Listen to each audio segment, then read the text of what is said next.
Fanya hivi kama wewe ni mama ambaye umezunguka sana na changamoto za uzazi, kiasi kwamba unakosa ni nini imepelekea hiyo changamoto kwako.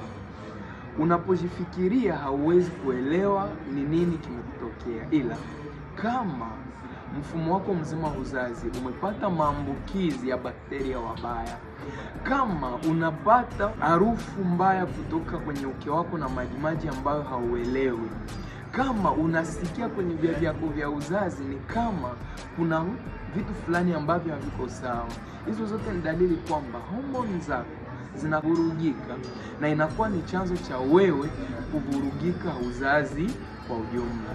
Sasa anza mpaka sasa kupata suluhisho ambayo itasafisha mirija yako ya uzazi, kukupelekea kuishi furaha yako na kuweka sawa homoni zako. Dr. Shadrack niko hapa kukusaidia. Chukua namba bayo na uwasiliane na mimi moja kwa moja.